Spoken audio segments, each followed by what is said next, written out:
without containment. That's where we're going to start. Show me a pressure gradient without containment, because I've done it with my own two hands and containment. So now I want to see them do it. And that way you eliminate the excuse of gradient and declare the containment right off the bat. So then that eliminates them declaring no containment, and do it just for the sake of argument, to put them in a position where they can't declare look outside. I've already claimed look outside. I've already claimed gradient. And it puts it down to a more honest conversation. And then we could get to some ideas and some reality. Thanks for listening, guys. Yeah. Did you guys hear they just said that they had changed the path of the eclipse like 2 times so far, and said they may have to change it again? Oh, that is awesome news, bro. I knew it. I was hoping for it anyway. They changed it. They're like narrowing it and moving it over a little bit and stuff. What's up with that, bro? I thought about that. It was simple math. Now we knew where the balls were. Yeah, just a heliocentric cycle, right? Or just a regular old wobble. Isn't their whole thing is like, we can know to the very second and the very exact inch where you're going to be able to see the eclipse, and flat Earth can't do that. And like, they're changing it. They've changed it multiple times. What is up with that? Yeah. That's hilarious. Probably when they start talking about this, the distance of the moon might be this, depending on how many people really look into it. So if they throw that out there again, we need to press them on it, right? You know, people went and booked their hotels and like the path of totality, and they're moving it over a little bit. It's pretty cool. Yeah.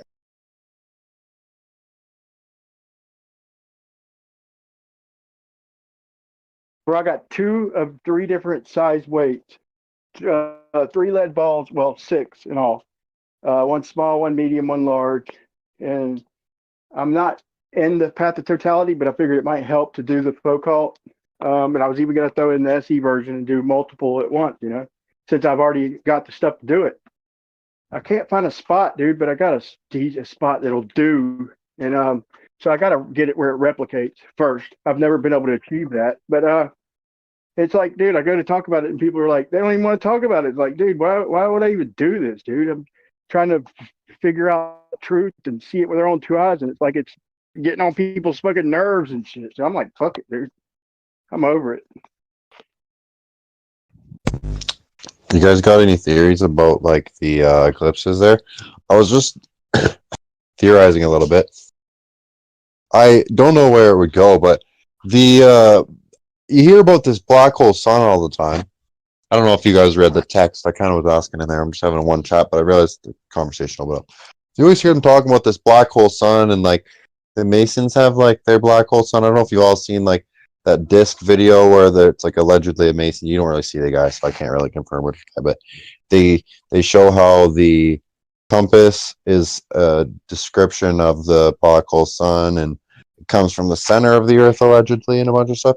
Anyways, I'm wondering if there's some sort of phenomena where this wouldn't be the moon, because I'm hearing a lot about how it's not the moon, maybe, or whatever. And also, it's tomorrow, so I want to know if I can look at it and shit. I'm probably gonna figure it out, but yeah. Just curious if anyone knows what's going on or has any insights. So you're trying to figure out if you can look at it. Well, I feel like I can look at it I have the glasses and stuff. I just like more so want to know if like, I don't know, I'm just curious about it, I guess. Like, I'm willing to hear anything about it. I'm pretty sure you can look at it without the glasses. It's a bad idea. I think you can look at it without the glasses, man. I know people that said they've been doing that for like 20 years. Yeah, I just don't know if I want to be the guy to take the risk, Like, I'll probably hang out with some people with glasses, wear the glasses. If someone takes it off, I don't know. Like, I don't know. I look at the sun sometimes when it's at the right time, right? Like, you can look at the sun too, right? So that would mean that the creator made like a crazy event happen in the sky called an eclipse, where if you look at it, it'll blind you. It doesn't Yeah, I even make any totally sense. agree. I totally agree. That's one thing that blows my mind. I totally agree with that. Hey, yeah, y'all. If God didn't want me to look at the sun, he'd have made my eyebrows thicker. Could it be a phenomenon not made from him, or like, are we gonna say that it traces back to like biblically? Like, I know there's a we say that there's a theory that it happened like the sky went dark. I guess right. Some people think that was an eclipse when the Lord passed or Jesus passed. I guess. Mm, I think it couldn't really be eclipse because it was recorded like all over the world. Like it was recorded in China at the same time. It's way too far of a path. So, do you think it's like it is the actual like whatever the moon is? Do you think it's actually the moon in front, or I don't know, bro. I don't know. I've heard some pretty interesting theories that people will consider pretty far out there. I lay some on don't me, brother? know. You don't have to attribute them to yourself at all. I just want to hear them.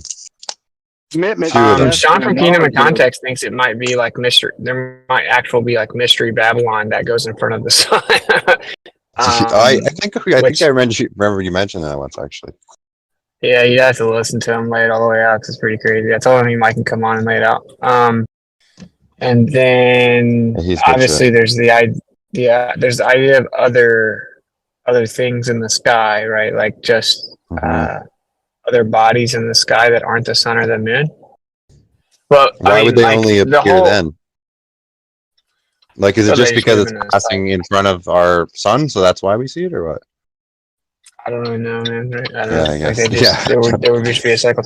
But like one thing that doesn't make sense is that the eclipse is a circle, and if it is a sphere casting a shadow onto another sphere, you would get a sine wave. You would not get a circle, and that is just a geometric fact. Oh, You can replicate it. yeah. Yeah. I'm way past. I've watched enough of your shit and a bunch of other people's stuff to know. I got enough scientific backing to understand where I'm at, kind of now. For the past while. Yeah. I just want to have a I'm just firm saying, like grip on it. I love hearing and understanding.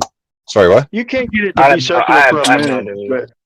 but not long. I've tried it 7 ways from Sunday. You can get it looking like an eclipse, like for a second, but yeah. Dude, the best I've replicated was a laser and a cutout, a cardboard cutout. Trying to do the umbra penumbra to see if with 2 lasers, calibrated to the sun's width with that tiny unparalleledness, 89.99, I forgot, but it the umbra, the size of the shadow didn't change. No matter how I got like way far away. I have to go back and look at the video, but I got way far away, and with the laser, the size of the shadow didn't change, but it did look eerie, like a black void as the shadow. It was crazy to see in real life. It was like, damn, that looks just like the eclipse, bro. Makes me think the sun is a laser or something, dude. But I'm not going to commit to nothing, bro. I keep open mind, and no idea is a bad idea. So I'll entertain any of it. I love hearing different things about the Sometimes eclipse. I think the sun's just like literally just heavens, just there through there, like the Son of God, just like looking at us, and it's just so bright that we couldn't even comprehend it. But I don't know. I just have a bunch of random shit. But the one thing I was gonna say, so the theory that I heard with the why you'd allegedly go blind if you looked at this eclipse is because, which actually kind of seems to make sense to me, is that when you're in a dark room, your eyes, like your pupils, get enlarged, so you take in more light. Obviously, allegedly, when the sky goes dark, your pupils will enlarge, and then the light that's still coming through, or the UV rays or something, can go straight and burn the back of your retina. I don't know, maybe everyone's heard this too, and it's just fear mongering, but it seems to kind of make sense, I guess. But Yeah, but think about it, dude. If it made you go blind, like people back in history, like how'd they figure that out? Like the whole fucking world went blind because if you see an eclipse back then, you're gonna look up, no matter how how advanced we were as a civilization. If first time seeing an eclipse, you're gonna look up at it. But I don't know, man. Maybe I'll do it for you, bro. My vision's going bad, so the only thing it could do is help. I don't know if it's going to get much worse, but I've heard too many people, not that many, but 5 or 6 people I really trust say that they have looked at it and made them feel things. yeah, I've looked at the sun during sunrise and sunset. That's about it for me. I'll probably take a peek at her and then see how it is. You know what I mean? I'm not going to be so scared that I'm not even going to look, and I'm not going to stay in my house and all this. You know, I definitely think it's an event we should be outside. You know, witnessing. It's something in the sky. The sky is for the stars. The stars and everything is for times, and you know, to mark these times and places and things that are going to happen. So I kind of agree with what Austin was saying earlier, that you know it's a sign from God probably, so it's probably not going to blind us all. And I feel like if people went blind from eclipses, it would be more common. It's like people saying that like myocarditis is normal for fucking sports players or some shit. It's like, is it though, or is this like a new thing? You know? So I don't know.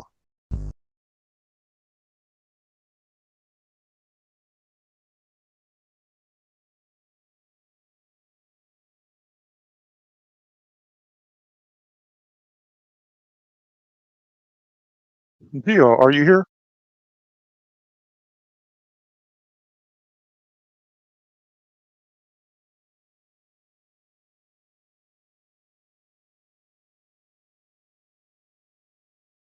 What was that? Oh, I was saying if Dio was here, I want to continue something from yesterday or the day before, whenever that was.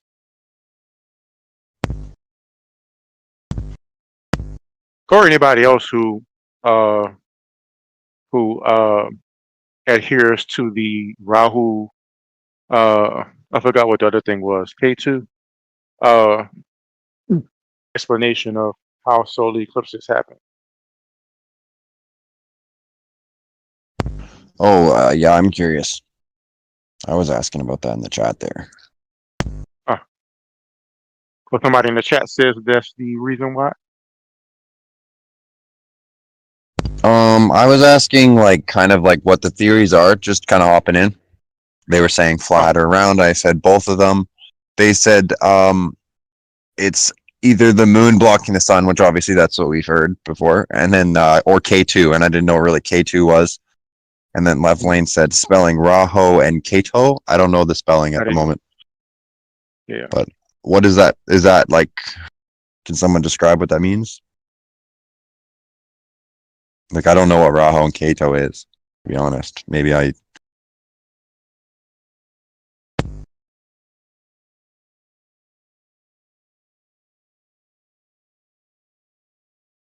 Oh, there's In no the one here Indian who's. early religions, there were two planets, Ketu and Rahu. They were believed to be in the sky, and they're supposedly the nodes, they call them today. So I don't know if that helps. Where would you see them other times, or is it they only appear? So is this like different types of eclipses? Are like there's two different kinds of eclipses, correct? There's three. Is there three? Anyways, Well, are what do you mean different kind of I'm just eclipses? asking, are different types of eclipses allegedly different planets coming in? That's why they come in from different angles. I guess that's where I was leading up to, right? No, those Rahu and Ketu are nodes. They're two nodes. They're in the sky. They're 100 degrees from each other, apparently, and they're always opposed to each other. So they're turning around constantly. It takes one full year. I'm not saying I Can believe we see that. them? Yeah, Just yeah. saying, Can we see them with the eye, or is this like like you need a powerful telescope kind of thing? no, I don't know if you could ever see these. If you're thinking Okay. of spotting them or anything like that. So this is kind of like a what's the place Z News from? It's kind of like a myth. It's kind of like an Indian myth from the past, right? Like what's the planet that's nebula or what? A nebula? I don't know. Xenu is like scientism or Scientology or whatever. They think But there's a you're planet talking that about swings around. something else now. You're talking about I was just saying how it sounds similar to how Scientology has a planet that swings around once every so and so. Basically, it's just a similar phenomenon, I guess. But we don't know about that planet either. You never heard about that? Anyway, yeah, Scientologist yeah. people, The they believe some weird Scientologists shit. nut cases with their planet, with their monster, and Yeah, coming out weird of a shit. volcano. Yeah, that's a whole different thing. No, I wasn't saying it was this. I was just saying it's similar how the planets are not able to be seen, right? They talk about that planet as if it has an effect on the Earth, and then that these two nodes, as you called them, not planets, they would have an effect here as well. No, Well, yeah, the reason people say that, I believe, is because when you see an eclipse, do you ever see the moon? Have you I ever don't seen an know. eclipse? Yeah. I mean, I've been told that the moon is what's passing in front of it, right? So I've always You've been told assumed. that. That's not what I asked you. I asked you, have you ever seen the moon during an eclipse? Seen the moon like coming up to the sun, or just in Correct. general? Correct. Have you ever I seen the don't. I moon don't coming recall that. up No, to I the sun? don't. No, I don't recall that. That's a negative, right? Yeah, I don't recall that. Okay, so that's why I would imagine these stories come in. So would they have to be within the superfluid, or is this a globe story? Dude, I don't know what you're going like all over the place. So like I don't Sorry, know. is this? So I'm going flat and globe. I would assume You're if. going scattergun is what you're going. Sorry, dude. I'm trying. I don't mean to jump all over the place. In my head it makes sense, but maybe I'm jumping too far. The um, fuck. Not even interesting. That's not your fault. I forgot. But the thing is, SC, you don't really. I thought I heard you say that you don't accept the Rahu K2 thing. You're just aware of the idea of that, but that's not your position about what's happening with the solar eclipses. Is that right? Are you Yeah, speaking to he me? just asked, and if anybody knew, and I Oh, gave him an yeah. explanation of what those things are. Yeah. Is there anyone here who actually holds the position that that's what's going on? That'd be cool.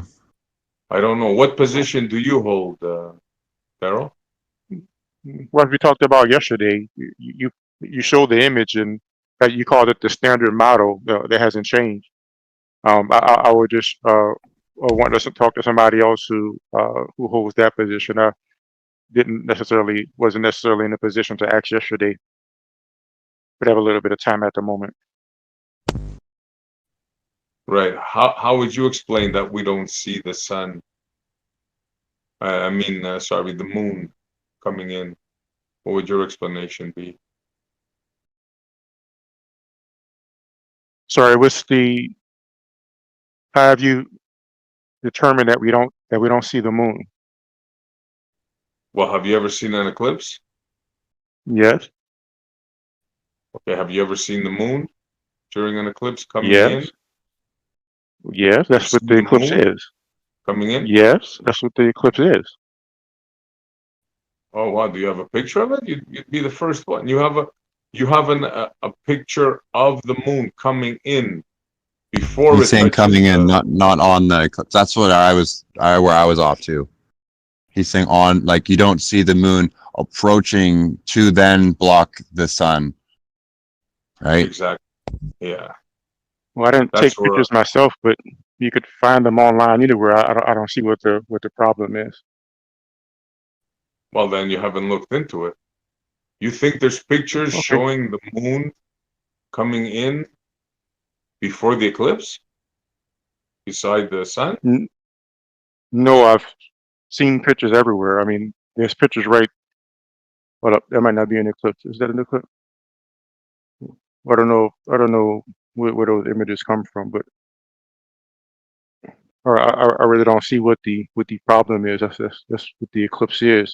The moon is coming in blocking the sun. You showed the image yourself. I mean, of the illustration of it. So I don't see what the problem is. I don't think you understand the question then. You actually do. Have I ever seen the moon coming in on the eclipse? Well, yes, that's what happens every time there's an eclipse. That's what the eclipse is. Okay, can you show us a picture of it? That's all I'm asking. Now make sure you I mean, understand, because the other gentleman explained it too, before it touches the moon, the sun, right? Before it appears to touch. You understand what I'm asking, right? You saying the moon right next to the sun? Do you see it when the moon is right next to the sun? Yeah, that's what I said at least 5, 6 times, and Well, somebody else explained it to you. I see. Well, imagine I would need some special equipment right next to it because the sun is so bright.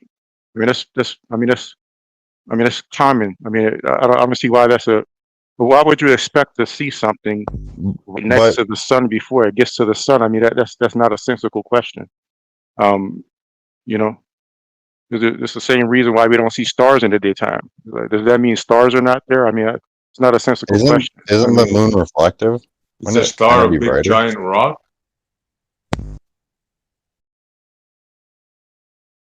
sorry guys, I don't, You do I not don't, I understand. don't, I don't play How these are you? games. How I are mean, you it's equating a it's star? pretty basic stuff. I don't, you know, if y'all want to play the game that is some kind of issue, then y'all can have it, guys. But I mean, it's pretty basic stuff. The moon is coming in. You don't see the moon right before it hits the sun because the sun is so bright. But if that's a problem for you, then we could just agree to disagree. I mean, but it's not a problem. I mean, you Didn't you don't see say it. So that how you can you had? base? There's a basis of claim, right? Okay, well, we could disagree to disagree. That's fine. Yeah, how can you prove that that's the moon?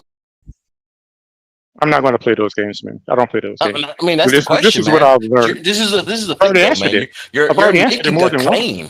You're making a I've claim. already answered it. This is the Yeah, moon. yeah. We Just could agree chill. to Just chill. He disagree. just doesn't want to get aggressive. He's fine. He was talking before. I, I was asking to talk, dude. Sure. Yeah. No, asking a couple of let's try to work out. How would we prove that that's the moon? Is it Daryl? I think I'm talking to. oh yes, this is Daryl. Yeah, Daryl. How would you prove that it's the moon? What sort of observation would you make to understand whether or not that's actually the silhouette or the shadow being cast by Well, the moon? I guess the fact that you can track the moon in its progress. I mean, it's just not a difficult thing. So the solar eclipse only happens at a new moon because the moon is in front of the sun. So if you simply track, I mean, if that's a big issue for you, then why don't you just spend the next however many months until the next solar eclipse and just track the moon every day, and you'll Would see you that think the to? moon is. Go ahead.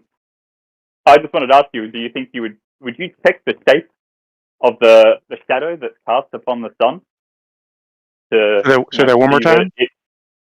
would you measure the shape that is cast across the image of the sun that we observe from here?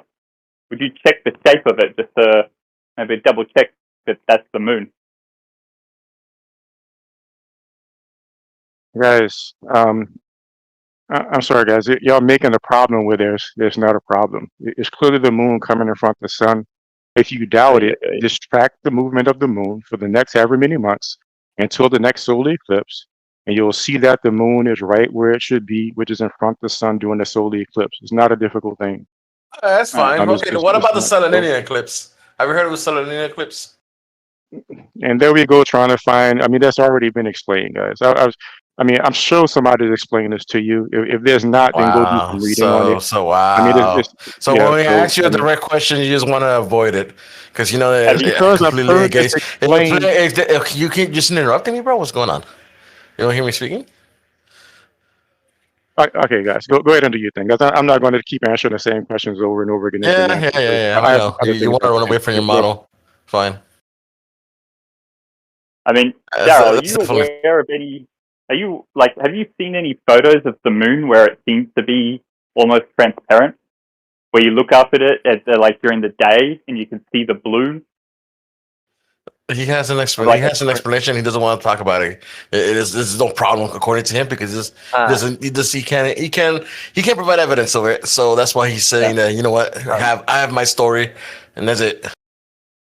I know, but Daryl, if you know anything about photo editing and Photoshop and the way that the layers work and the way that you can kind of change hues and different masking techniques, tell you what, when I look at that moon during the day and I can see the sky and it's a crescent moon, so I mean, I get the understanding of why the shape is the way it is in your model, but the fact that blue's there, or even the fact that I can see that blue, right? That blue covers out all of the night sky. Yeah, so everything would be black, right? The only reason we see blue is because of the what is it, the Rayleigh scattering and what we call, or what you might call, the atmos, or the atmosphere. Yeah. Yet I can look at the moon during the day. When I look at it, especially when it's a crescent or a waxing moon, doesn't matter which one, I can see blue. What's going on, I hear man? what you're saying, but I'm Why going can't I see to. the I'm just Why going can't I see the moon at all? When I that hear what blue you're is saying. covering up the space, the blackness, why can I see the moon at all? So odd. I hear what you're saying, but I'm just going to recap the train of this conversation. Right. Mm-hmm. I was asked, "Do you see the moon?" And at first I was thinking the moon when it's getting in front of the sun. As he corrected me, no, I mean the moon before it actually hits the sun. I said, well, I mean the sun is bright. You don't see the stars in the daytime. It's not a big deal. Somebody asked me, well, how do you know that's really the moon coming in front of the sun? Why do If you see the moon right in the next to, daytime, Darryl? Hold on, man. Let him finish. so Sorry, bro. somebody asked, uh, uh, how do you know that's the moon if you can't see it right next to the sun? I say, okay, all you have to do is just track the moon every single day for the next however many months you see the solar eclipse, and then you will see that the moon is still where it should be, which is a new moon, right where it should be at in front of the sun. No one addressed that. Somebody went straight to asking the southern Atlantic eclipse, which I've heard myself it could be explained in here several times. And now you're talking about stuff going through the sun. Why did nobody address that? And then you go back to saying it's a story when I just stated very clearly you could observe the moon in real life yourself and see that it ends up where it's supposed to be every solar eclipse, which extends to the southern Atlantic eclipse and everything. So the fact that that was not even addressed lets me know I'll that address it right this, now. you see what I'm saying? So, I'll okay, address go it. ahead. Ready? Ready? Okay. Mhm. Your answer for why we don't see the moon when it comes in, because we don't see stars during the day, doesn't cut it, because we see the moon during the day. That's number one. Number two, the tracking part. Because we can track where the moon should be, right? Doesn't explain why we don't see it where it should be. So those two things don't equate. I mean, those are not answers. If you think those are answers to questions, they're not, Darryl. I'm sorry. Okay, we can agree to disagree. Thanks. Well, I'll address it in this way. The moon absolutely is in that position. So, meaning when you have, I was going to say this before in terms of Rahu and Ketu. So, Rahu and Ketu are not planets. Rahu and Ketu are two astronomical points in the sky. The Vedics, in the ancient Vedics, they refer to these points as Rahu and Ketu. They are the lunar nodes, even in the heliocentric model, the lunar nodes. These are 2 points in the sky that are 180 degrees from each other, and they're on an axis. So you have the north node and the south node.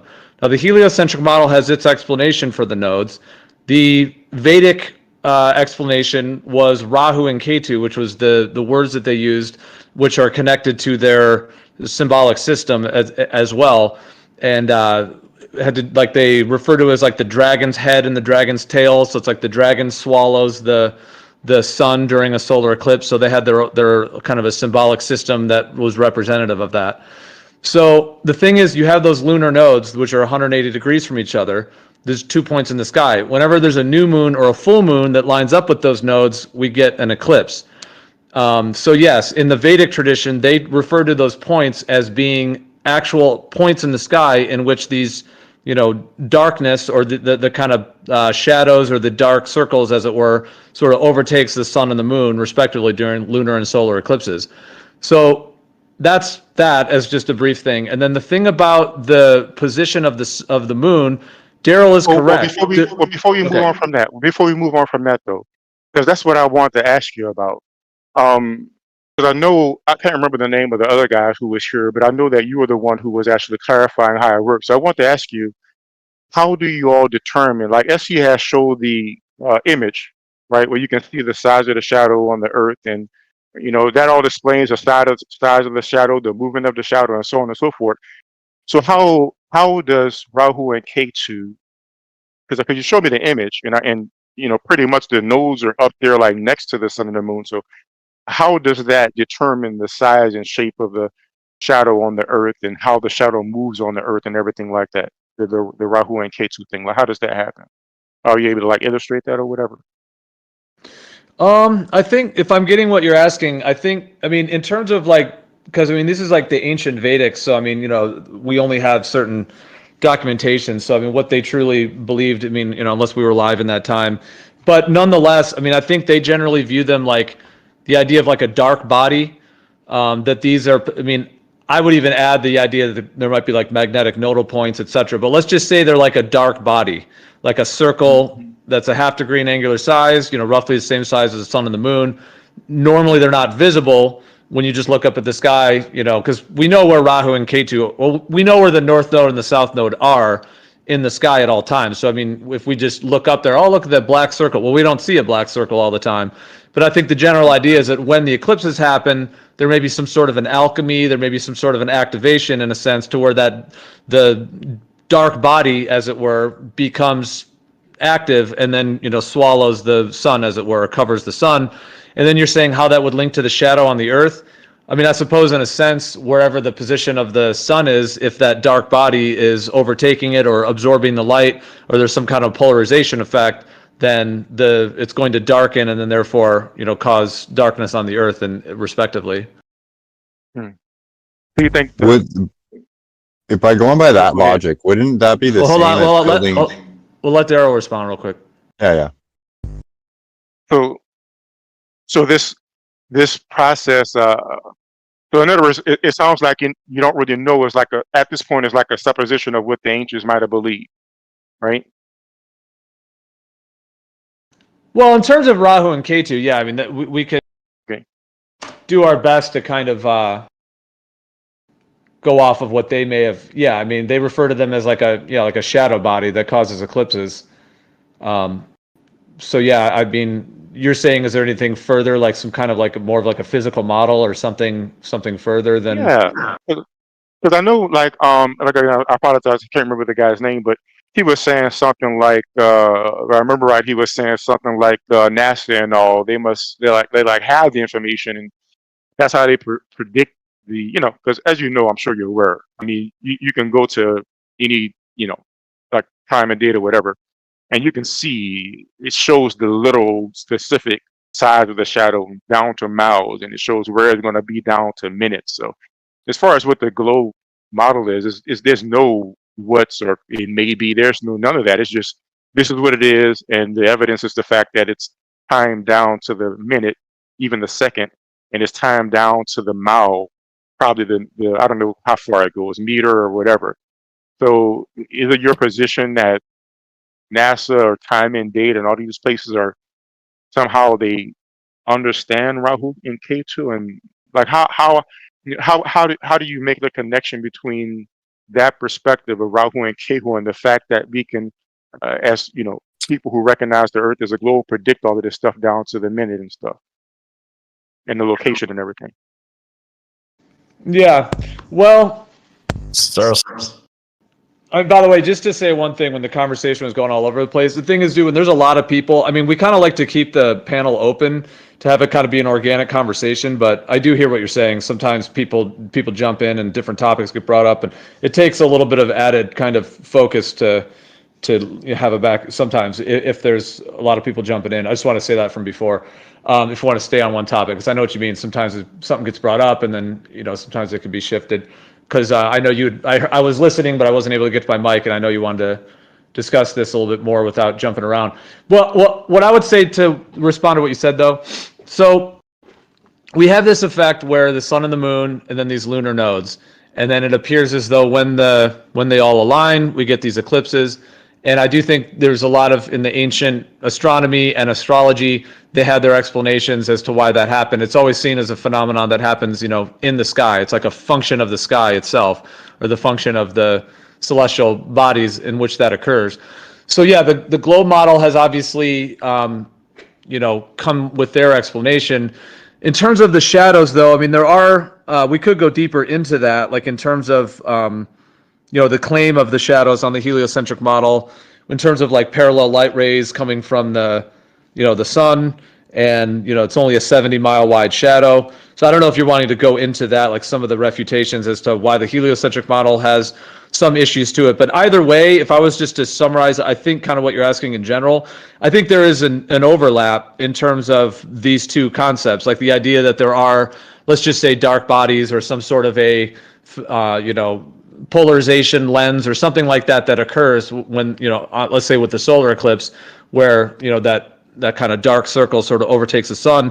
In terms of the shadow, I guess what I'm saying is that I don't think that's exclusive to the heliocentric model. I guess that's ultimately what I'm saying. Like the heliocentric explanation is an explanation that, fits fairly well considering the way that it's explained. But I just don't think that that's necessarily exclusive. Like it also could be a dark body or something else that is occurring in the sky and also cause, the darkening or the shadowing down on the ground. And the sorrow cycles predicted way before the NASA and anything like that. And they still use that model. Well, thank you for sharing. And I would just curious to ask you your perspective on that. And you wanted to say something as well about Geo, about seeing the moon at the same time, I believe, after Rahu and Ketu. Yeah, like I think with that, it's sort of like, because I know the astronomical positions of these things. So in terms of what you felt like wasn't being addressed, I would say absolutely you're correct. That during the solar eclipse, the moon and the sun are in what's called a conjunction. So the moon is precisely in the same position as the sun, or within a degree, et cetera, depending on how tight the eclipse is and depending on what exact time. But yeah, the moon is in that position. Therefore, I could understand that it is logical to think that it could be the moon covering the sun. Like, I don't see anything necessarily lacking logic, because the position of the moon, meaning we see the moon approaching, the phase is getting very, very, the phase is, getting to that crescent all the way down to the final waning quarter, and then the moon disappears. That's the thing, though. It's a new moon, so the moon is not visible. And again, the heliocentric has an explanation for that, but nonetheless, the moon is not there. However, sort of like it's still moving. We could, even though it's a new moon and we can't see it, we could still, I guess, make the best assumption, even though it would be a logical assumption, that the moon is continuing, to get, within that range of the new moon. And then after the eclipse happens, the moon, comes out into a with a opening quarter phase. And so the moon is right there. Therefore, like I said, the fact, that it could be a logical thing that it is the moon. However, I think what SE and others are saying is that, and this is why the ancients didn't think it was the moon.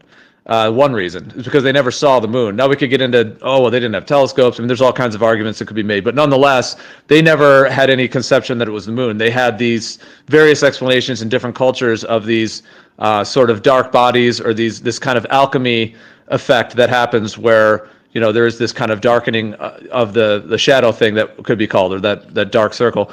But I think what they're saying is that there's no indication that the moon is approaching. It's called applying or separating. So the astronomical terms, when the moon is approaching, it's called applying. And then once it gets, if it was the moon, it gets exactly there. And then once it separates, it moves away. So I think what they're saying is that there's no indication that is the moon when it's applying and separating, or anywhere around. However, there are these claims of the earth shine, which is right at the moment that the dark circle is completely covering the sun. There are some that claim that you can get earth shine, meaning that there's light that has bounced off the earth and then reflected from the earth all the way up to the moon. And so there are a small handful, which are only very recent. Like, these didn't exist. Like, these are not documented in like the Royal Astronomical Society for hundreds of years or anything like that. But in modern days, really ever since the kind of flat earth discussions is when they really started popping up, around 2016, 17, and so on, of these claimed earth shines. So there are some of those that will claim that when the eclipse is at the peak totality, that you can do settings on your camera. But that is I've never seen that like independently validated. There are a handful of pictures online though where they claim they did that, but that's the only claims that we can see the moon during an eclipse. And then I think they're just referring to before and after. There's no indication that dark circle thing is the moon. It just appears to be a dark circle. Yeah, real quick though. Well, hold on. Let Darryl respond because he asked that. Let him at least respond to that. And then. All right. Well, I appreciate Well, I'll say to you, I appreciate that you acknowledge and understand that the moon at least would be there. Uh, uh, understand, uh, you know, the detail of, well, you can't specifically see the moon. I guess two things I would say. One is, if I have a situation where, as you're aware of, you can track the moon throughout its whole cycle, and you know that during its cycle, it would be where it should be in front of the sun, right? And but for some reason, at that particular moment, even though it's right where it should be for the last 6 months before that moment, but just for those 2 minutes, for some reason, we don't exactly know where it's going to be in between those 2 points. You know what I mean? That doesn't it, it doesn't suit me to disregard that observation for Rahu and Ketu, which, you know, everything you can say about that was what it could be and might be, rather than the fact that we could literally track the moon and see where it's at. So, I would not put my faith, me personally, in ancients who, when. So what I would suggest to you, and it's a challenge I've made in the past when I used to make flat Earth videos. Um, if you can use your understanding of Rahu and Ketu to not just say, well, it might be some kind of, we can't see it normally, but something happens and it becomes opaque, then if you can make that definite, and then you could actually make the predictions just like how the globe does, and say, okay, well, this phenomena causes Rahu to become opaque, and at this angle, then, and you can use all that and show how you can predict the lunar eclipses for the next, and you can pull up time and date like I showed in my debate, whenever that was, and you can see predictions for centuries. I mean, so when y'all can do at least 10 years, maybe, I don't know, I wouldn't even need that much. Just do like 10 years and show exactly how it's done with Rahu and K2, and not just maybe it might be this. I think then, but what I would suggest to you all guys is, I can give some credence to what SE said. I mean, the more I listen to y'all, the more I hear that, even though from my perspective there's some misguidance, it seems to be like there's a lot of sincerity where you really accept the position that you're saying. And I would just suggest to, if you all stop asking the same questions over and over, and actually try to move forward with, like, making predictions or getting some evidence, I think you'll find that the more you do that, the closer you will get to a globe. So, Yeah, the solar thanks cycles for when they chatting, got the Gio, and globe. thanks for responding on that. So yeah, the solar cycles. Yeah. They believe the Earth was flat, and they predicted how they actually created the elliptical cycle. What are you talking about? The eclipse cycle. They was predicted since Well, they thought it was a flat Earth. So there you go. That's your prediction. well, It was flat. I've heard that before, and that's a common, I guess, like, meme response that I've noticed, flat Earth give. But I've never seen a flat earther actually take the solar cycle and use it to predict the next, let's say, 10 years of eclipse location, size, distance, and so on and so forth. So, They I had to used learn about. sorry. Go. I think NASA admits they use the Saros cycle. Yeah, they use it. Yeah, let me just ask real Well, quick. What? Well, let me make sure. What? Let me make sure I address that first, because I actually would like to make sure Book can gets what I was saying. So, I'm not saying that you can't. From my understanding, I haven't looked into it closely, but I've looked into it a bit. What? Basically, Go ahead. what happens is it's like a spinning top. I'm sure we've all spun like a spinning top, and at a certain point, it sort of wobbles at a certain rate. Well, like, there's a certain, you can say, wobble where a certain pattern repeats itself. But my understanding is you can't just use the solar cycle and say the eclipse will be going from this city to that city at this exact time. The shadow will be this wide. It'll be a lunar eclipse, not an annular eclipse, because the moon moves backwards and forwards, which is another, by the way, to SC, another indication of how we know it's the moon, by the fact that we know when the moon is at apogee and perigee, and when the moon is closest to the Earth, the shadow of the moon, am I getting it back? When the moon is farther away from the Earth, is smaller, so the moon can't completely block out the sun. And I'm sure you all have heard about the solar eclipses where there's a ring around the sun. You know what I'm talking about? So that ring around the sun, that ring around the sun, not the ring around the sun, ring around the moon happens whenever the moon is at its point in its rotation where it's farthest away from Earth.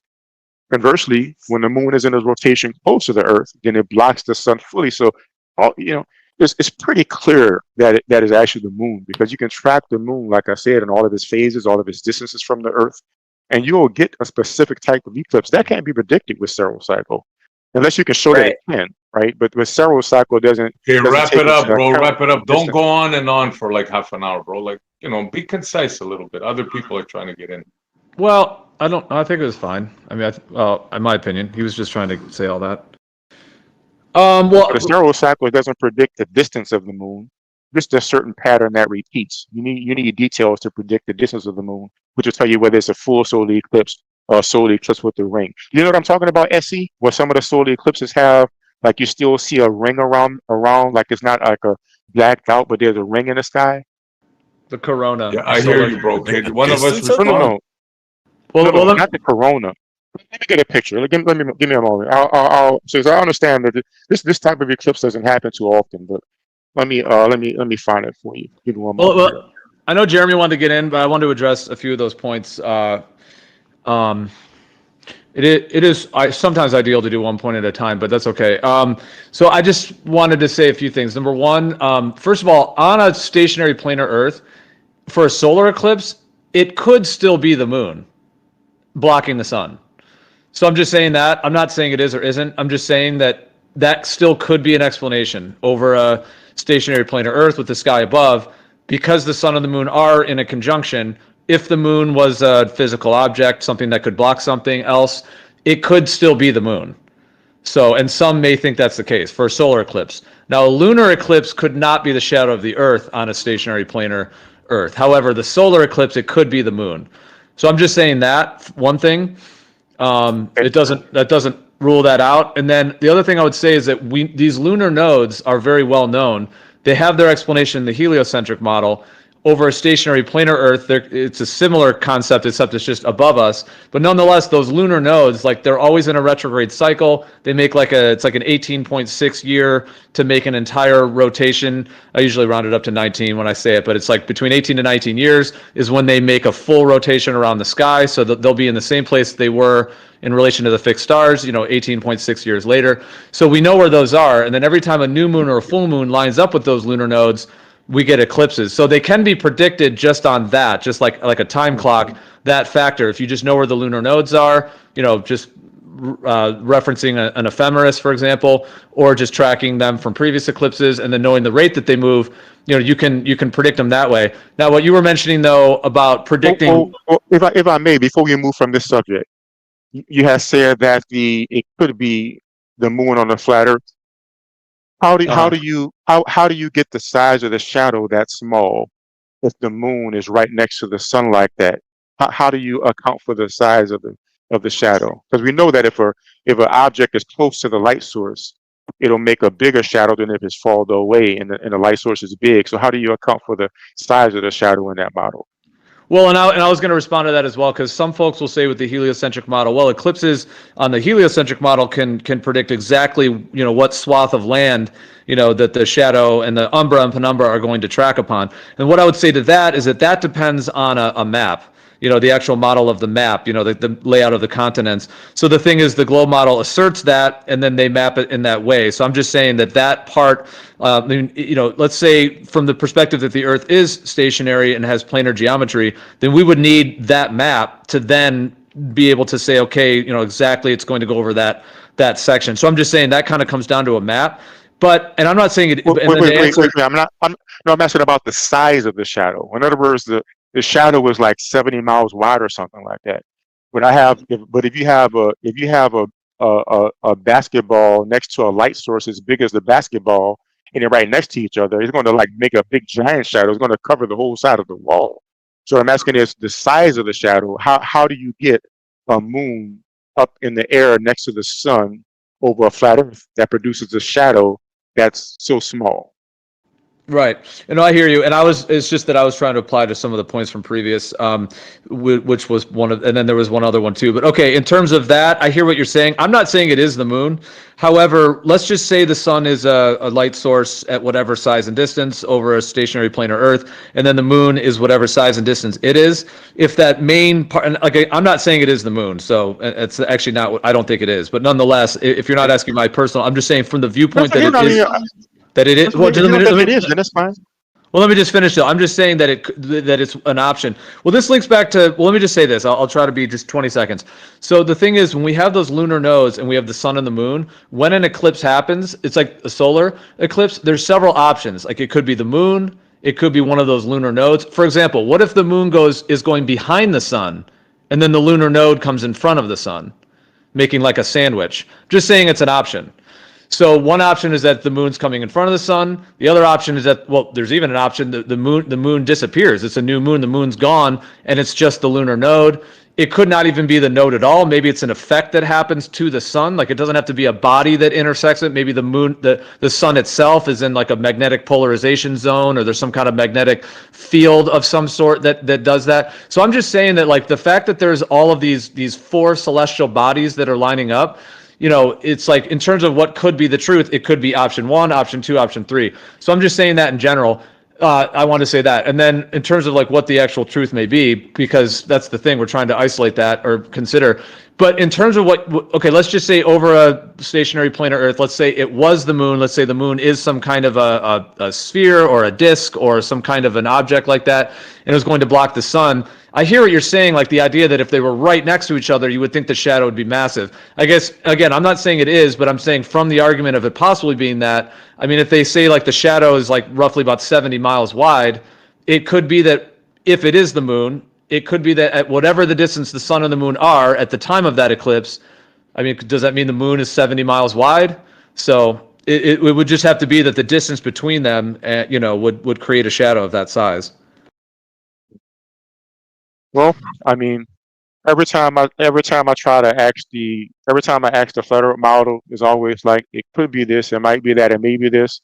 But the fact is, astronomers track if you see the image that I posted there, astronomers track where the moon is. You're aware, Geo, the moon is where it should be during a solar eclipse. And if you also track how near or far it is to the Earth, when the moon is far away from the Earth, when it's at its farthest portion from the Earth, you get a solar eclipse like that.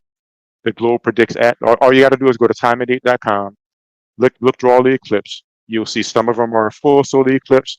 You'll see some of them are ring of fire solar eclipse, like the ones I predict, like the picture I posted.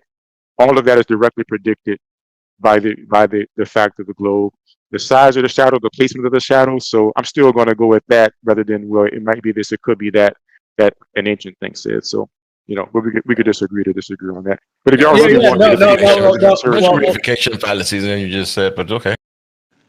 All right. Well, let me just say just to that though, like I hear what you're saying with that factor you just said. However, the thing is that see, some of these are not necessarily exclusive to the heliocentric model. So, for example, again, I'm not saying this is what it is, but if you have, okay, if you just have in the heliocentric model the Earth going around the sun, that's called the ecliptic, the path that the Earth goes around the sun. So that's like a circle. Oh, it's an ellipse. But the plane of the path of the Earth going around the sun. And then you have the moon, which is going around the Earth, which is tilted 5 degrees to the ecliptic. So sometimes the moon is a little bit higher than the ecliptic. Sometimes it's a little bit lower than the ecliptic. And when the moon meets at the ecliptic, those are the lunar nodes. So the lunar nodes, and that does work pretty well in the heliocentric model. It makes sense. Okay, that's why the 3 spheres are lined up, because the moon is now intercepting the ecliptic, and then you've got the sun, moon, and Earth, and you're gonna get that works pretty well. The thing is, though, is that and if one were to assert that, and then they could have someone believe that, but the thing is that if it's the truth, then okay, it's the truth. If it's not the truth, the thing is that I would say that geometry is not exclusive to that model. So, for example, you can have a stationary planar Earth. You can have the sun above making a path. Now, the plane of the sun moving above the Earth would be the ecliptic. You could still have the moon that would be tilted 5 degrees to that ecliptic, again, just above our heads. So the moon is tilted to that the plane of the path of the sun, 5 degrees. And you could even have that there could be these distance variations, just like they claim in the heliocentric model, the apogee and perigee, that could still happen above us with those two, the sun and the moon tilted 5 degrees, and there could be a slight variation in the distance, which would cause that effect of the apogee and perigee, which would cause things like the ring of fire eclipses. So I'm just saying it's not exclusive. It can be extrapolated through, different, coordinate systems in that sense. Have you seen that model or made that model already?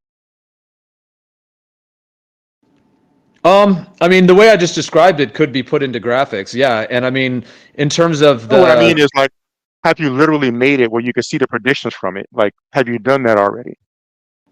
well, I mean, it's already. I mean, in terms of I mean, the thing is, like, when we pop on Stellarium and we look at the azimuthal grid versus the equatorial grid, the azimuthal grid uses like essentially a flat planar foundation with a hemispherical dome of stars, basically, whereas the equatorial grid uses a sphere Earth with the celestial sphere, surrounding that, and they're interchangeable, meaning they use the same sky, like a stationary planar Earth. I know that there's going to be claims that curvature, not curvature, things like that, but in terms of the sky, they're interchangeable. Like both systems, like an azimuthal grid on Stellarium or the equatorial grid, is using the same sky. It's just a different explanation of the sky.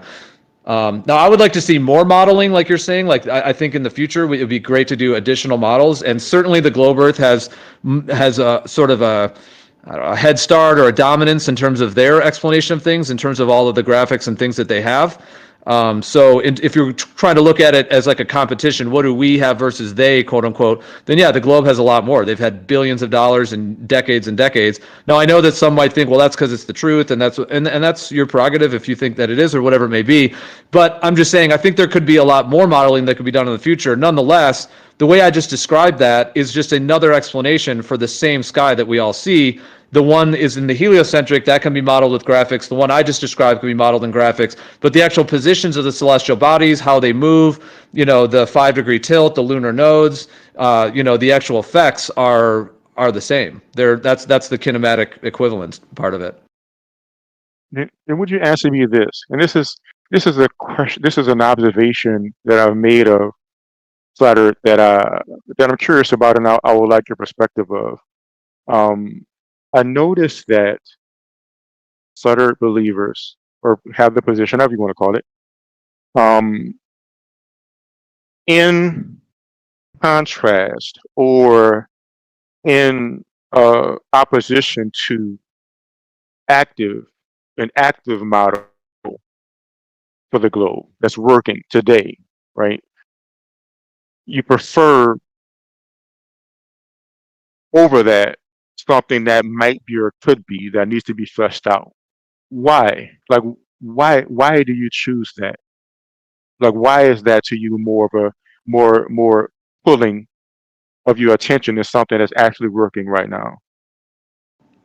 Okay, well, I would say, first of all, from my personal perspective, and it's not meant to try to challenge or debate or in that sense, but I don't think the current model of the heliocentric model is sufficient. I think there's many, many holes and problems with it that actually that are not sufficient. There's a lot of assumptions that are used, and there's parts of it that are insufficient. So for me, I'm just saying there's an insufficiency in the current model. And then maybe another way I would respond to that is in terms of, for my personal self, I want to know what the truth is. So, truth seeking in that sense. And so those would be my two brief answers, but yeah. Okay. So what insufficiency, like what's the major insufficiency you see in a globe model? Well, I mean, we could get into them. I would say in general, if I had to just say in a very generalized way, because there's many different categories, there's the sky, there's the ground, there's so many different, it's like an octopus with multiple legs. There's all these different areas in terms of the globe model. Like there's the explanation of the sky part of it. There's the map. There's all these different factors. I would say that. When you say the explanation of the sky, what do you mean though? Like I'm not understanding what you mean. Well, I mean, you're saying like what parts of the model of the heliocentric model as it relates to the sky are problematic? Is that what you're asking? Yeah, like it sounds like you're saying there's something wrong with the sky. Like what is wrong with it? Well, I mean, essentially, I think the entire heliocentric model is basically an explanation of how the sky works. In a sense, it's like an alternative explanation. Um, I mean, we could get into some of the particulars. I would say that if I had to just give like a very generalized, I would say that the globe model does fit well, it fairly well for many parts of it. If I had to say like, 80, 85%, now that's just a very generalized number, of things that do work pretty well. Like some people will say, oh, it doesn't work at all. Well, I don't agree. I mean, retrograde works pretty well in their model. The like we were just talking about the sun and the moon in terms of the eclipse cycles and things. And sometimes these guys will almost, well, not always, but sometimes people will say that things don't work in the heliocentric model when they do. So there are certain things that do work, and I have no problem kind of conceding in a sense, even if it's in a debate form. Like, yeah, that works fine. Like retrograde motion, the way that they have it described in the heliocentric model, there's virtually no problem with it. It doesn't mean it's true, not necessarily, but I'm just saying there are certain things that work. So I guess just the main answer to your question, I hear what you're saying. Like if the globe model is already quite dominant and it seems pretty good, why even go to something else when it's like we would need to, there's more that needs to be discovered and so on. But I guess those are my main two answers. One is that I don't think the heliocentric model is sufficient. And if you want to get into some of those, we could, because it sounds like that's what you were asking about. Because yeah, there are certain things that either require assumptions or that basically do not work in terms of the geometries. And one of them would be the parallel light rays for the shadow for the eclipse, because you had mentioned that there is a glaring issue with that. So I mean, we could get into some of those, but I think they're small enough that the model is so dominant that many people are able to kind of, in a sense, sweep it under the rug or just kind of ignore that part, knowing that the rest of it, there's pictures from space and all these other things that seem to overshadow those things. That's why I said like 85%. So if it's only like 10 or 15%, depending on what area we're looking at, then it kind of takes a little bit of a fine-tooth comb to look through all of the information. If the bulk of it is a pass, then if somebody just starts going over and looking at all the things, they're going to say, oh yeah, that passes. And when they get to one of those things that doesn't work, they may be more likely to either ignore it or not necessarily. So and then yeah, just linked to that, I think I've already discovered many of those, and then in addition to that, just the pursuit of truth. Ultimately, I want to know what the actual truth is. So if that one isn't the truth, then I want to know what it is. And even if we're the underdogs and it's going to take millions of dollars and a lot more work to work it out, I'm willing to, pursue that path if it gets closer to truth. Awesome. If I may suggest something to you, and I don't mind bringing SC in because it seems like he wants to say something. I noticed something in the chat, and I'll mention something he said and see what he wants to say as well. This is what I've observed. I say this as, I mean, y'all, probably heard my story. I'm in school. You probably heard it in the debate, right? Anytime I've heard a flat earther say that something does not work on the model, it's always been something that they don't understand. And, I think part of it might be sort of a bias. And I don't want to say, because I think, SC might, to some extent, is right about people seem to be really believing what they're saying, but there's some kind of bias. Like, for instance, I'm going to go back to a conversation earlier in this talk with SC. I was asked, well, how do you know it's the moon when you can't see it going to the sun, right? When it's right by the sun. I say, well, when do you see something right next to the sun? So we don't see the stars because the sun is so bright. So when do you see something right next to the sun? And it was asked, and I believe SC said, well, we see the moon in the daytime, but we don't see the moon right next to the sun in the daytime. We see the moon, to the side. You see, so that detail overlooked allows one to say, oh well, we see the moon in the daytime, but the moon at a position 1 degree from the sun is different from the moon in the sky at the horizon while the sun is over there. And you only see the lit portion of the moon. During quarter moon, it looks like half of it's invisible. Exactly. So you could track the phase of the moon and look at the angle of the shadow, and the angle of the shadow is where the moon is at. That's totally different from a new moon, which is mostly darkness facing us within a degree of the sun. Of course, you're not going to see it, but that detail had to be ignored to say, well, we see the moon in the daytime. And this is what I find to be the case of every single flat Earth argument about something being wrong with the globe. Is some detail that's overlooked, probably because of bias. I think in some cases is intentional. And that's what happens. So that's why when I bring details like nobody mentioned this ring of fire eclipse yet. That's another way we know it's the moon, because we know when the moon is near the Earth, we know when the moon is far from the Earth, and we know when the moon is far from the Earth, and at a new moon, and having a solar eclipse, and you get an eclipse like that. So there's no reason for me to believe that for the last 6 months the moon was always where it's supposed to be, is where it needs to be. There's no reason for me to believe that for the 2 minutes that the solar eclipse is at my location, or the hour or whatever the whole thing lasts, that some kind of strange thing happens with a body that nobody's ever seen, nobody's ever measured, right? That we could only say it could be, might be that.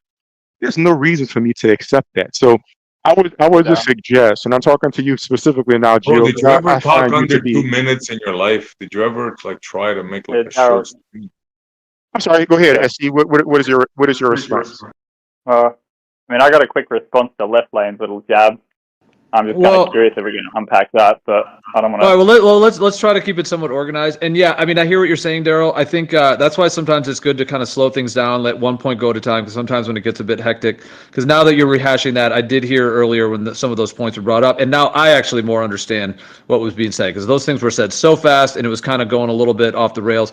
So you said you had something else you want to ask me, but you just brought that up. So, Essie, did you want to, so we can go one thing at a time, did you want to respond to that? I mean, I have my thoughts on that too. No, actually, I want you to finish with him, Gio, but I want him to go like one point at a time, like you're saying. Like, I don't want to be rude, Daryl, but how are you going to say you want me to finish with him, and then you interrupted me finishing with him? That just, you have to but do bro, it. you're going on and on. That's what it means to finish with him. How am I going to finish with him and stop? That doesn't make any sense. 1 point at a time. You interrupted me to say I want you to finish with him. I mean, I don't. What in the world? Well, I mean, we generally try to keep things as concise as we can. I mean, even I probably go on sometimes long, and sometimes when there's multiple points linked together, it can be a little more challenging to go through them. So I don't know where. But Gio, then what that means is we need to question how much do we really want to know truth. It's like we're going to discuss astronomical positions of celestial bodies, but let's keep it brief. We really want the truth. We really want to understand what's going on. Keep it under 2 minutes. I mean, do we want to know the truth or not? I mean, do we want to know what's going on or not? I mean, you can take it one point at a time. Let's talk about the moon observation during the day, hey? No, but I think I've got my point across, guys. I mean, I'm starting to get. I need a break, so. But I'll be back, guys. Y'all be cool. Daryl, you're cool, bro. You don't gotta leave, bro. You're cool. Just do it one at a time. Try with the shadow. Start with the shadow. Converse with Gio.